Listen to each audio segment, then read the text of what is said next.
This is section 3.6. We're going to talk today about dot products and projections. I think you'll like dot products. Dot products are pretty cool. Projections, once you learn the formula for projections and learn the concept, that shouldn't be too bad either. So let's take a look at this. Section 3.6, dot products and projections. Okay, let's begin with the definition of a dot product.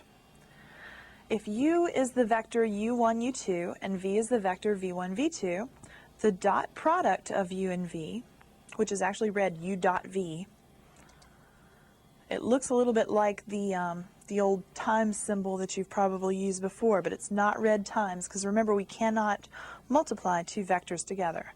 We can, however, dot them. And to dot them, all you do is match up your corresponding entries, multiply, and then add. So u1, v1 plus u2, v2. Or if you have three-dimensional vectors, where u is u1, u2, u3, and v is v1, v2, v3, the dot product is just going to be u1, v1 plus u2, v2 plus u3, v3. So pretty straightforward. Not too bad at all, huh? Let's take a look at an example. Find u dot v for u equal to my favorite vector 1, 2, 3, and v equal to 1, negative 1, 2. Then u dot v is just going to be 1 times 1 plus 2 times negative 1 plus 3 times 2. 1 minus 2 plus 6, which is 5. So when you do a dot product, you just get a number, okay, just a single constant number. That's good to keep in mind. All right, next. If theta is the angle in between the two vectors, we're about to get a theorem that talks about theta. Often we'll be trying to find theta or trying to find the cosine of theta, or in the future sections trying to find the sine of theta. The theorem says, for one thing, we always take theta to be between 0 and 180. We don't really deal with angles that are larger than 180. If theta is the angle between u and v, then u dot v is equal to the length of u times the length of v times the cosine of theta. Okay, remember the double absolute value looking brackets. That means to take the magnitude, the norm, the length, whatever terminology you want to use. It's the square root of u1 squared plus u2 squared plus u3 squared. Okay. All right, so u dot v is equal to length of u times length of v times the cosine of theta. Now, more often, since you're trying to find the cosine of theta, you're probably going to use it in the form of cosine theta is equal to u dot v over length of u, length of v. Okay, now because u dot v is a number, and the length of u is a number, and the length of v is a number, I'm just going to get some fraction there, and that will give me the cosine of the angle. Now, probably you're familiar with this concept, cosine inverse. What that does is you can take an angle, take the cosine of an angle, like, for example, the cosine of 60 degrees is a half. Okay, so if I were to do cosine inverse of 1/2, I'd get 60 degrees. Okay, but the concept of inverse cosine, or arc cosine it's sometimes denoted, is just that it's going to give you the angle. If you plug in the value of the cosine, you'll get the angle out. And most calculators, you will need to use a calculator for this section, definitely, if you're trying to find the angle. Most calculators will do second function cosine to find cosine inverse, or arc cosine. Okay, there's also a corollary to this. The corollary says the vectors u and v are orthogonal. Orthogonal just means perpendicular. Okay, Don't know why we needed a new word to mean perpendicular, but we got one. Orthogonal just means perpendicular. Two vectors are orthogonal if and only if the dot product is 0. Well, that's a pretty quick check. Do the dot product, you get 0, you know the things are perpendicular. You don't even have to graph them to tell that.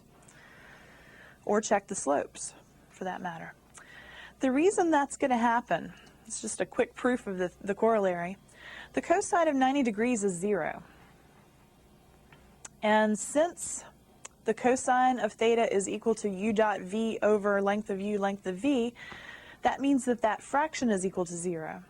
And the only way that a fraction can be equal to 0 is if the top of the fraction, the numerator, is equal to 0. So there you go. U dot v is 0.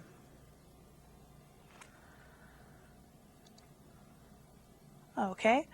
We also get another corollary that says for any vector, the length of u is equal to the square root of the dot product, u with itself. You'll see in a few minutes where we make a substitution, we have something like the length of u and we substitute u, square root of u dot u. So I wanted you to see that this really does work. The reason it works is because if you have u equal to u1, u2, u3, and you find the length of u, you'd have the square root of u1 squared plus u2 squared plus u3 squared. If you were to do the dot product of u with itself, you'd get u1 times u1 plus u2 times u2 plus u3 times u3. Now as you see, the length of u is just the square root of that dot product. Okay, so it's a pretty quick check to prove that corollary too.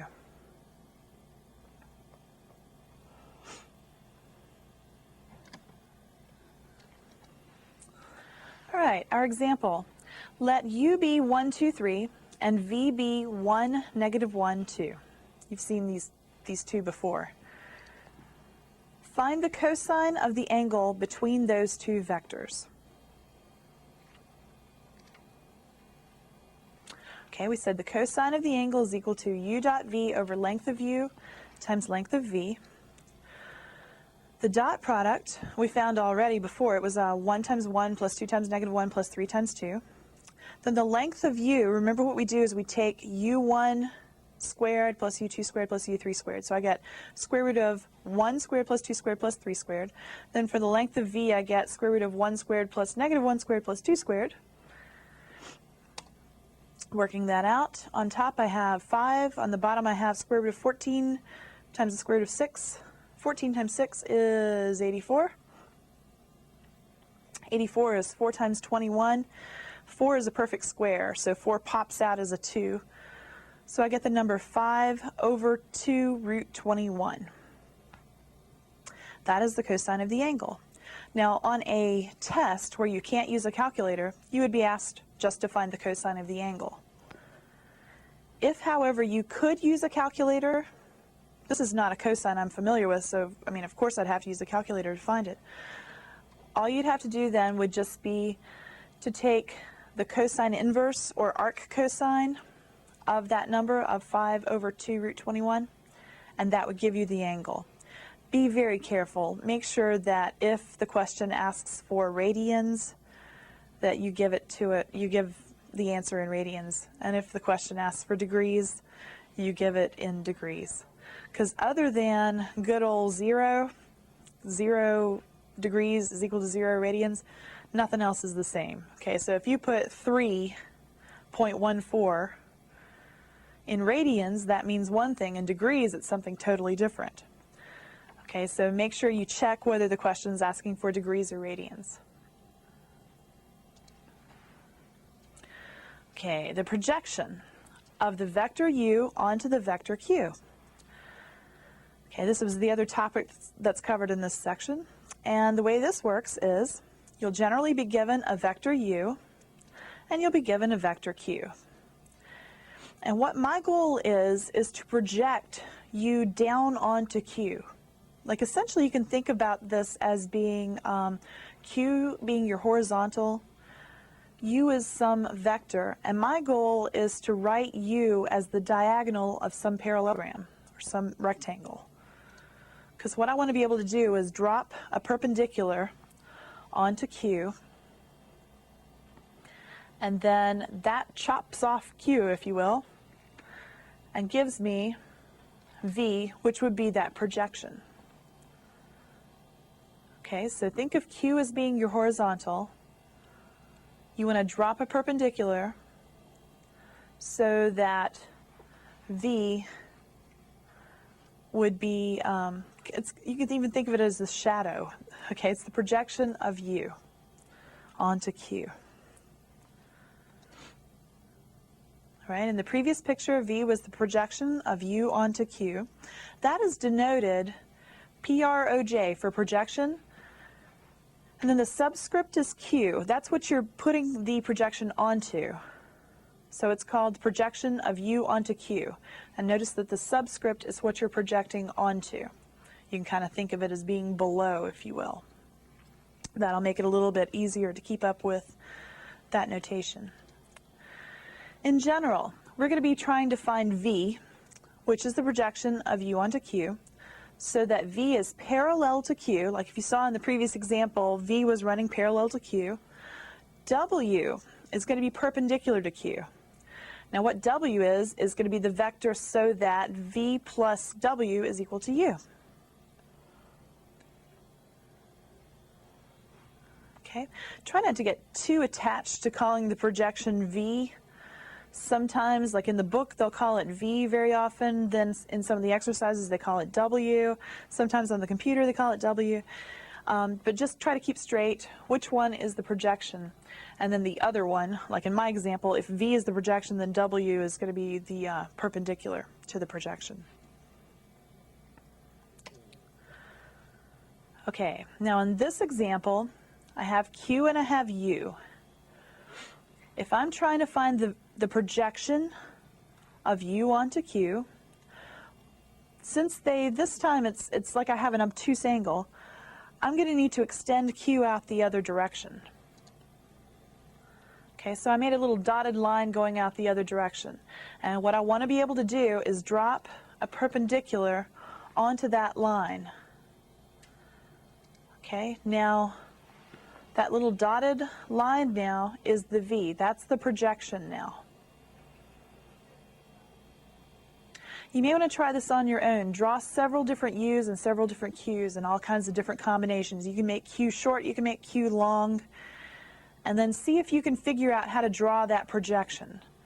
Okay, in general, what you're going to do is extend the line out. You might need to extend it to the right, you might need to extend it to the left, and then try to drop the perpendicular onto that line. And once you drop that perpendicular, that tells you where your projection will be. Okay, so in this case, that's the W that I was talking about, that little line that you're dropping. Okay, that's your W. And the reason why that works is because here V plus W is U.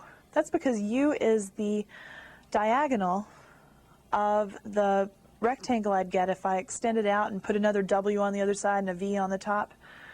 That would give me the diagonal of that rectangle. Okay, V plus W is U. W is perpendicular to Q, V is parallel to Q.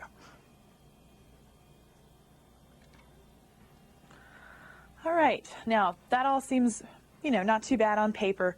But when you go to try to find it, you might be thinking, oh my gosh, how do I do this? Well, luckily we have a nice little formula for us. If I'm trying to find the projection of U onto Q, all I need to do is U dot Q over the length of Q squared times the vector Q. Now the reason it's times the vector Q is because I wanted something parallel to Q. And if you remember, if I have some constant times the vector Q, that's going to give me a parallel vector. Okay, so I'm just going to get a number times Q. Possibly an easier way to think of this, and easier way to remember it, is U dot Q over Q dot Q times the vector Q. Okay, that's using one of the corollaries we proved from before. Sometimes you'll see that asked as CQ, referred to as CQ, and they'll ask you to find C. All right, in other words, what they're going to be asking you to do is find U dot Q over Q dot Q. That would be the C value. Okay, of course, let's look at an example, please. Find the projection of U onto Q for U equal to 1, 2, 3 and Q equal to 1, negative 1, 2. All right, we said it was going to be equal to U dot Q over Q dot Q times Q. Well, U dot Q, same numbers you've seen a million times before, right? 1 times 1 plus 2 times negative 1 plus 3 times 2.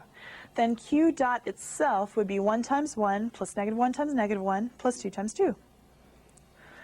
So when I work that out, I just get that V, which was the projection, is equal to 5/6 of Q.